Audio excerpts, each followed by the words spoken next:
Assalamu alaikum, ¿cómo estás? ¿Qué onda? How's it going? Привет. Здравствуйте.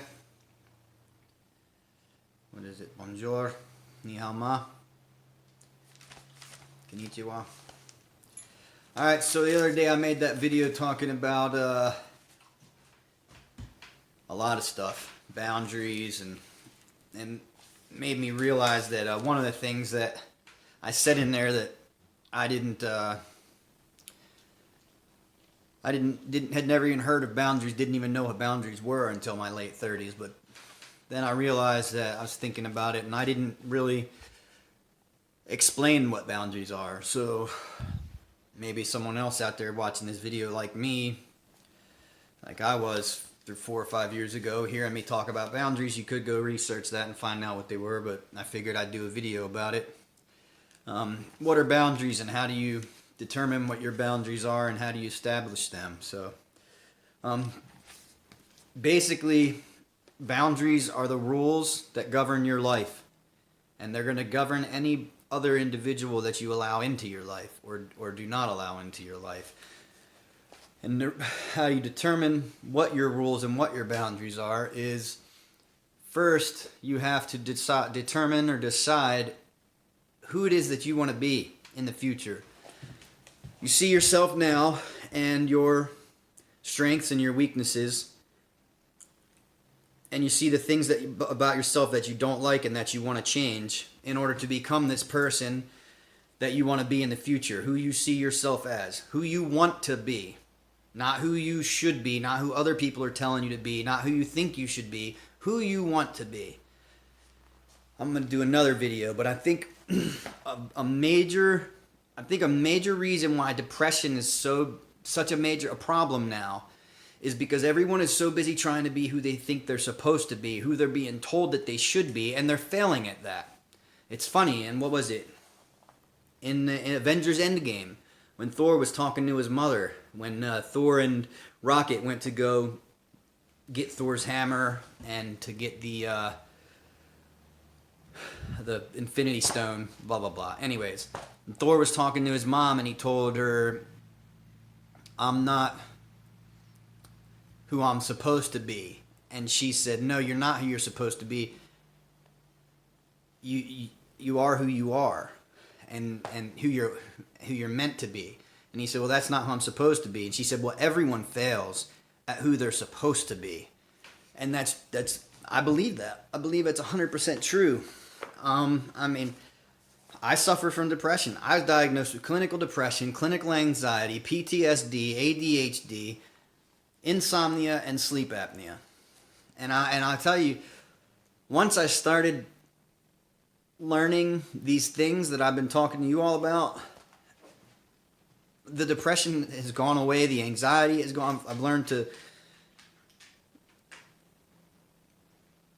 be who I am. I've learned how to function optimally because I'm doing the things that I want to do, because I'm pursuing who I want to be, not who society tells me I should be or who certain people in my life tell me I'm supposed to be.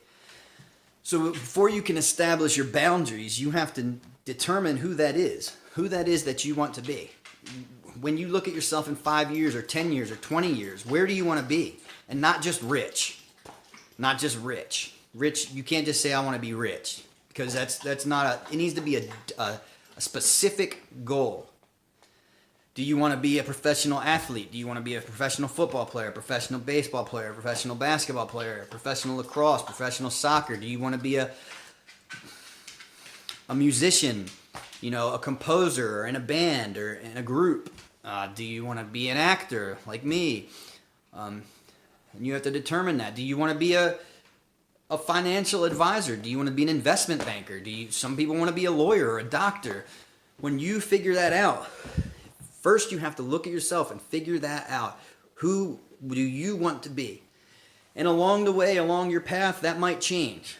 But in order to determine what your boundaries are and what the rules that govern your life are, you have to first determine who you want to be. What are you shooting for? What is your goal?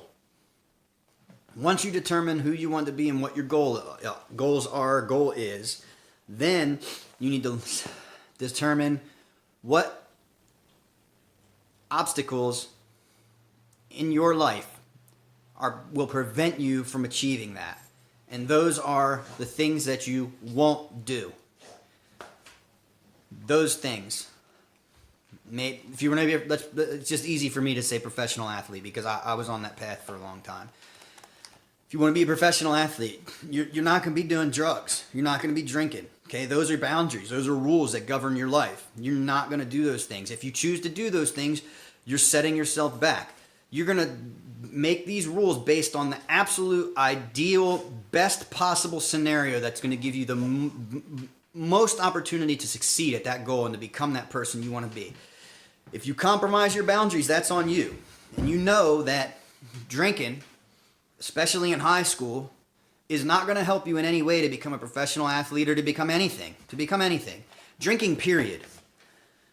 I mean, drinking is such a huge part of our society, Western culture. The United States, Canada, England, Germany, Russia, Scotland, Ireland, all white people cultures, I guess.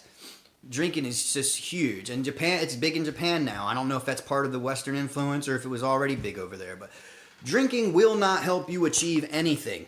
It absolutely will not help. If you are drinking alcohol, you are inhibiting your ability to be successful or to achieve whatever goal it is that you're after.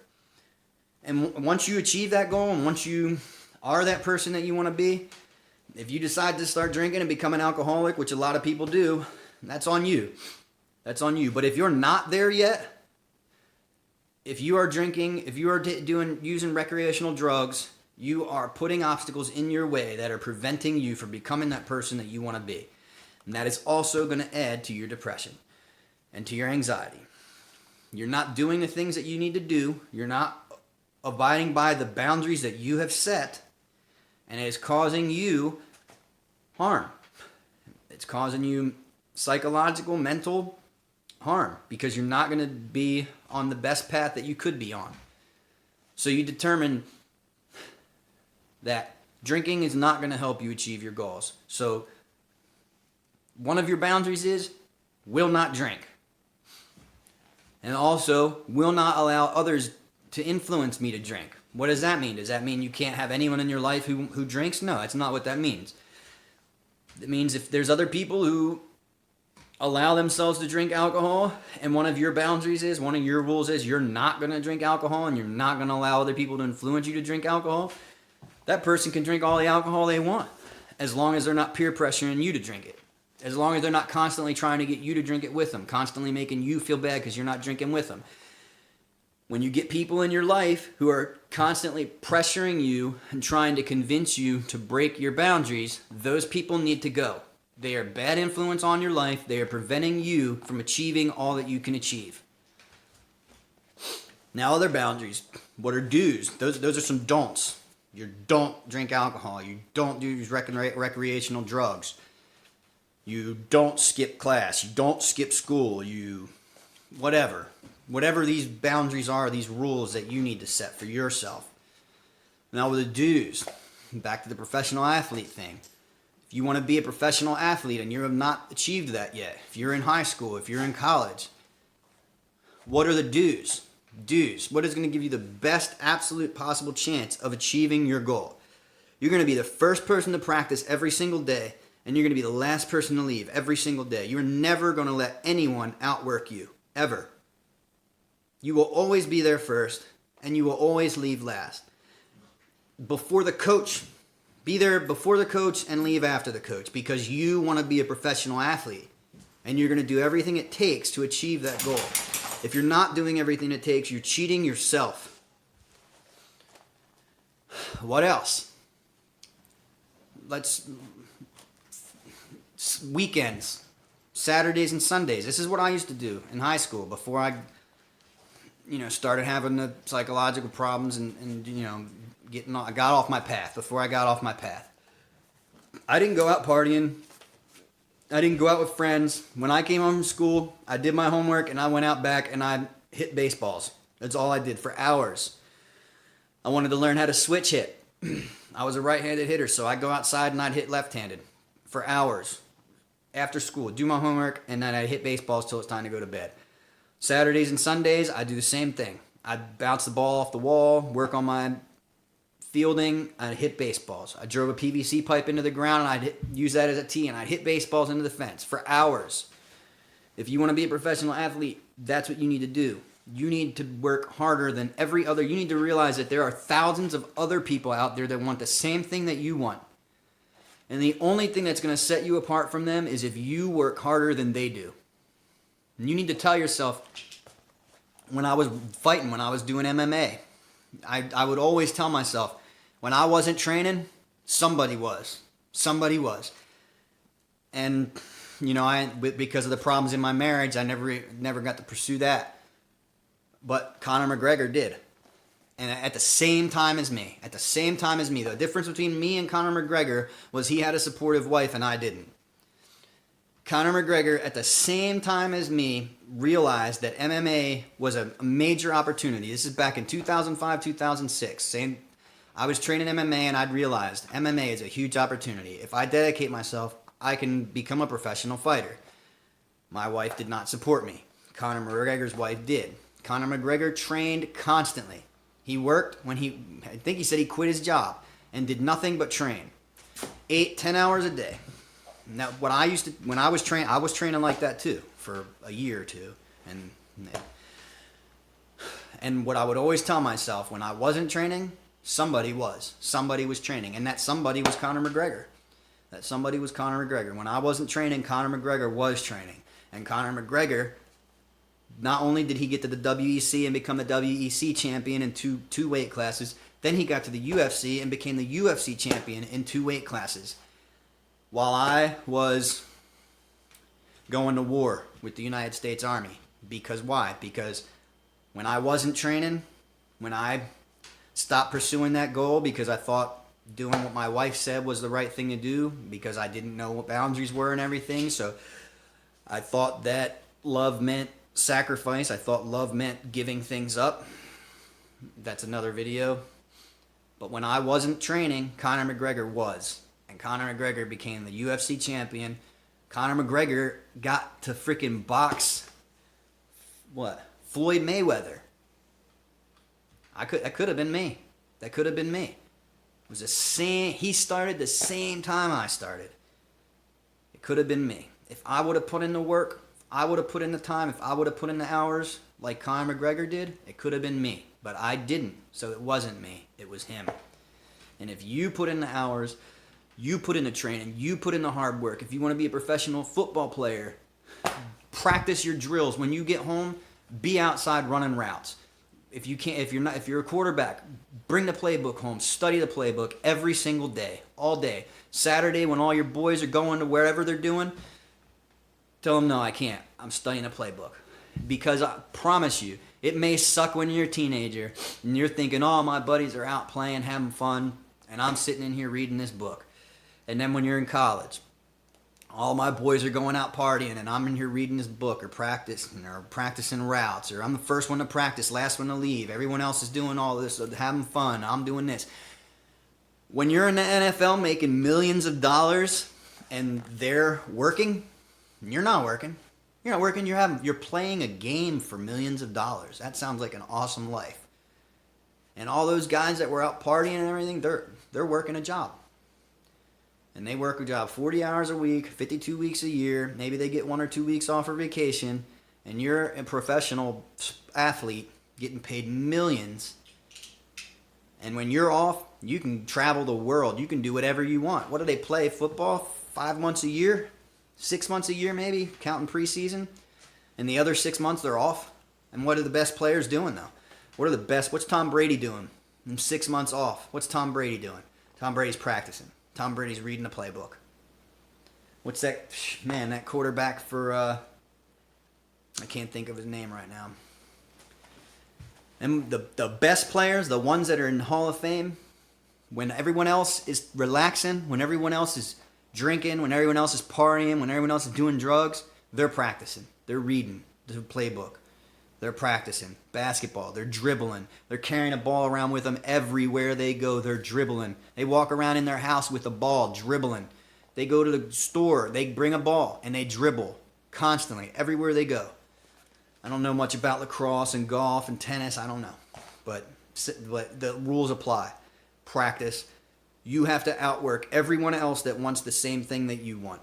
Hard work will outplay talent every day of the week. And if you've got talent and you're the hardest worker in the room, you become Kobe Bryant.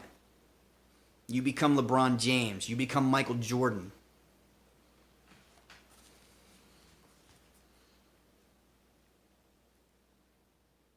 So once you determine who you want to be, and you determine what your goal is, and you determine what are the do's and what are the don'ts, and the don'ts list is going to be longer than the do's list, because it's a lot easier to determine the things that are going to stop you from achieving your goal than it is to determine the things that are going to help you to achieve your goal.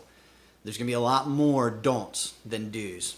And once you determine those things, you tell yourself, these don'ts, I am not going to do those.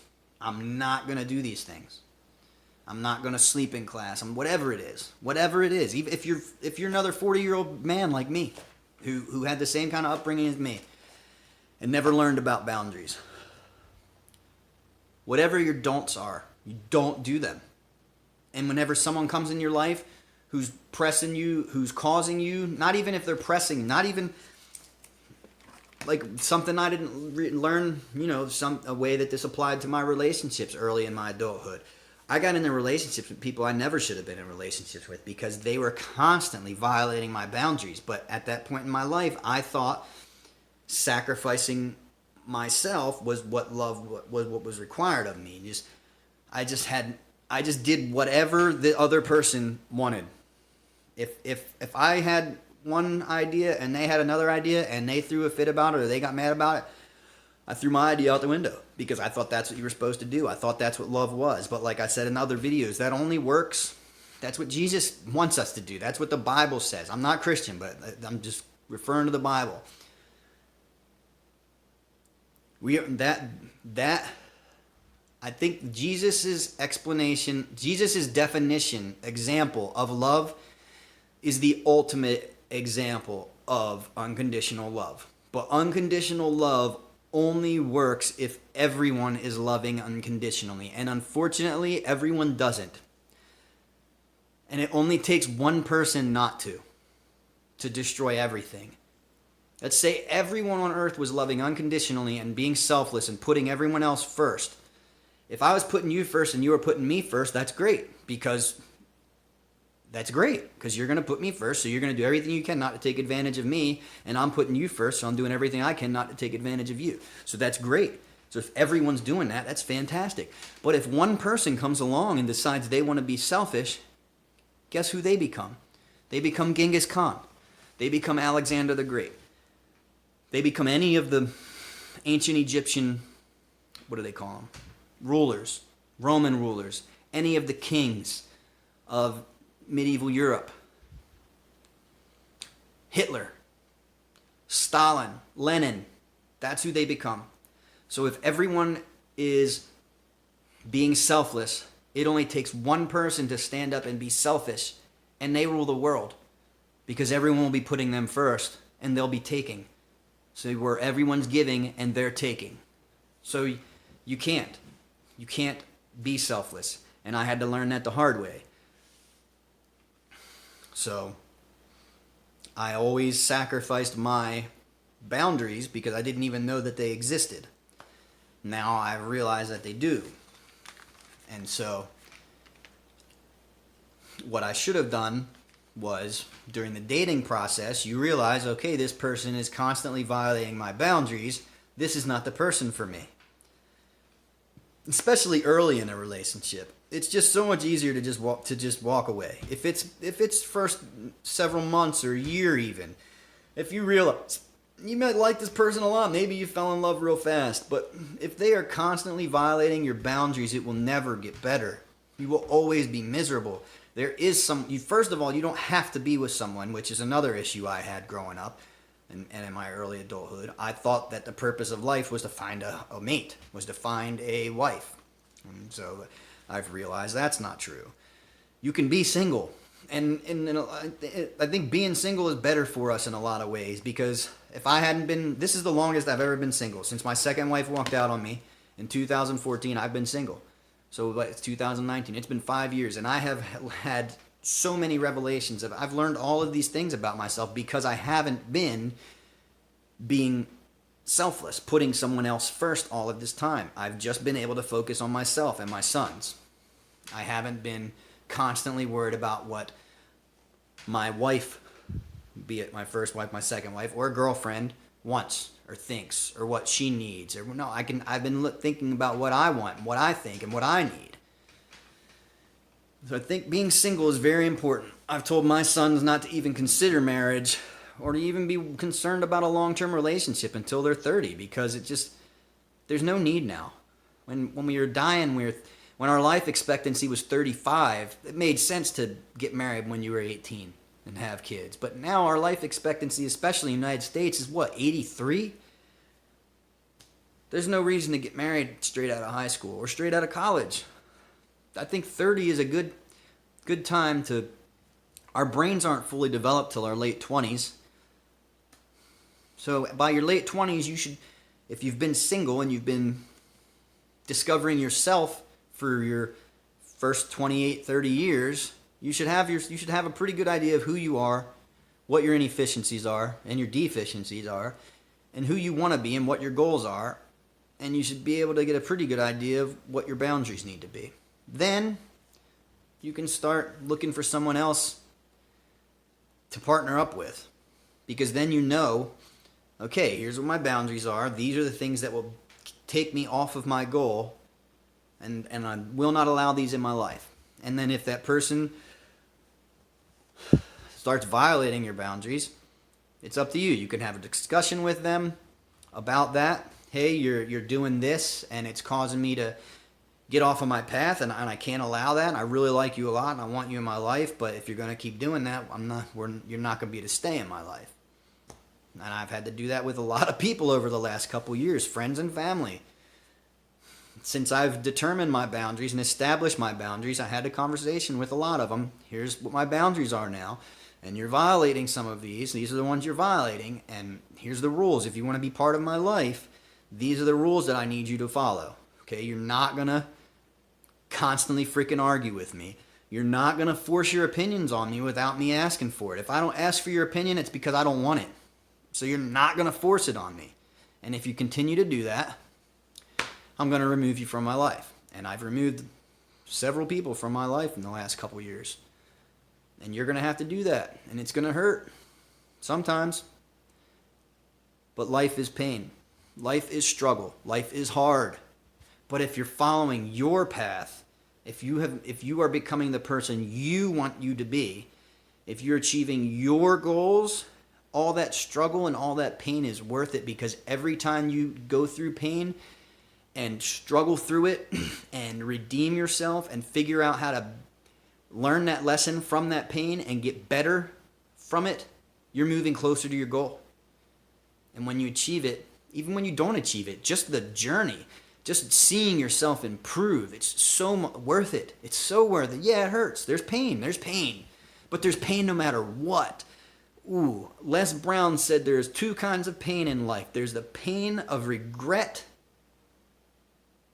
or the pain of failure.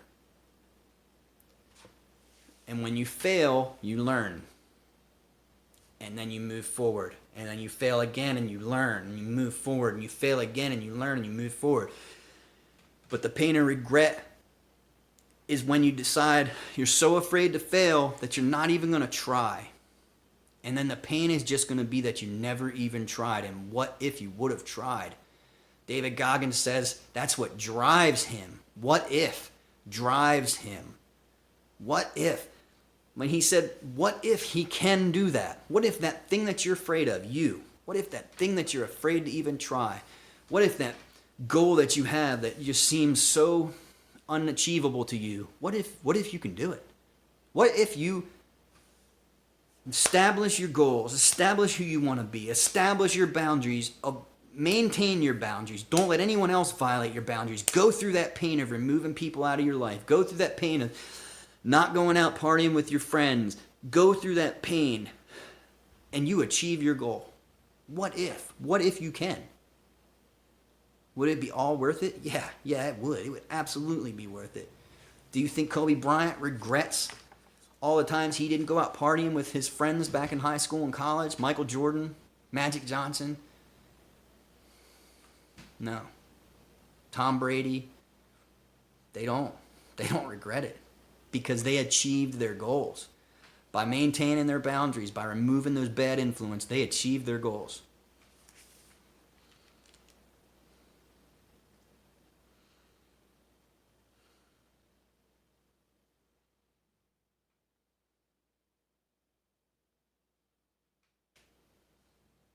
Yep. I'm sharing these things because it took me almost 40 years to learn them. And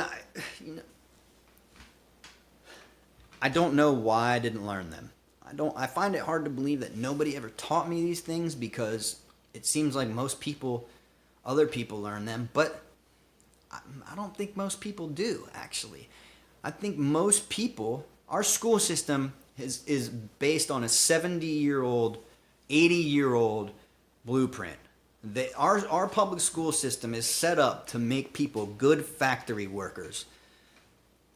Our school system was made during the Industrial Revolution, and they wanted to fill factories. They needed people to be smart enough to stand in one place and do the same task over and over again, repeatedly, all day, 8, 10, 12 hours a day, 5, 6, 7 days a week.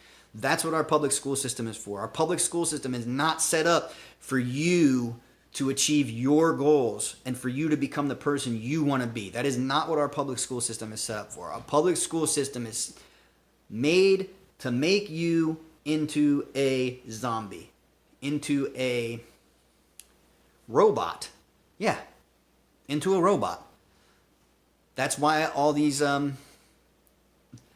robots are displacing all these workers, because for the last 100 years our school system has been teaching people to be a robot, to go into a factory and stand in one place and do the same task over and over and over and over again, and not be smart enough to even think about, well, what if I could get out of this? What if I could go start my own business and start my own factory? That's why you've only got very rare occurrences where people become incredibly successful, because they're the ones who think outside the box.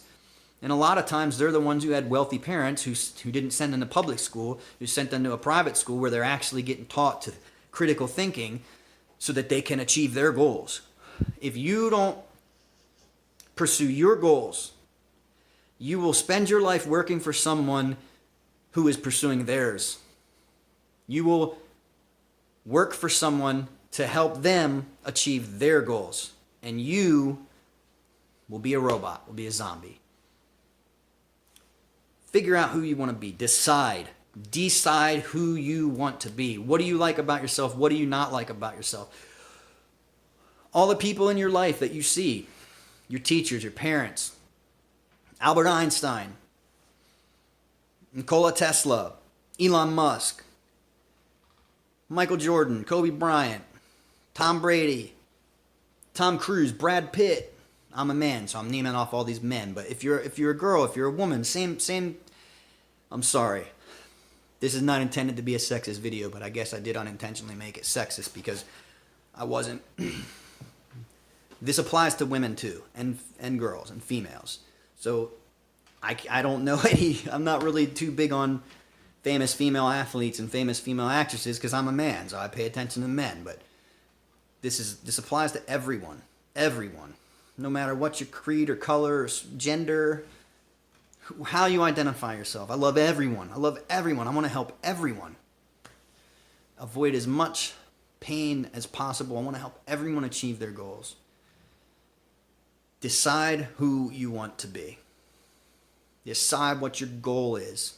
Make that decision. Don't be fickle about it. Decide. Look at yourself. Look at all these other influences in your life, all these people you look up to, some of them you don't look up to. Look at all of them and separate them, the individuals, their parts of their personality. What is the things about them that you like, that you would like to implement into you, that you want to exemplify when you become the person that you want to be? And what are the things about them that you do not like, that you do not want to be part of you? On every single person in your life. Some people may not have very many things that you like. Some people may not have very many things that you don't like. Figure that out, though. Figure out what those things are. Who do you want to be? Look at all these people, determine what aspects of their personality and their life do you want to be part of you and your life. Those are your goals. That's the person you want to be. Now, look at that list and decide from where you are right now, what about you needs to change to become that, in order for you to become that. Make that list. Now, what are the rules? What are your boundaries? Are the do's that are going to help you to achieve that? What are the do's? The do's are going to be the things that are going to give you the absolute best opportunity to achieve those goals. And what are the don'ts? The don'ts are going to be anything. Do's are going to be only the absolute best things. But the don'ts are going to be absolutely anything that will keep you from achieving the best things. The do's. The don'ts are your boundaries. The do's are your boundaries. You don't let anyone in your life, you do not do the don'ts. You spend your life doing your absolute best not to do the don'ts and to do the do's. And anyone that stops you from that, causes you to do the don'ts, they need to go. Anyone that is stopping you from doing the do's, you can compromise there, as long as they're not causing you to do the don'ts. That's up to you. When you're young, remove everybody. Anybody who's violating any of your boundaries, they're violating your do's, they're violating your don'ts, remove them from your life. Find only the people that are pushing you to do your do's. Only the people that believe in you, only the people that are raising you up, that are helping you on your path, that believe in you. Those are the people you want in your life. Those are the only people you want in your life. If they don't absolutely believe in you and absolutely help you on your journey, remove them from your life.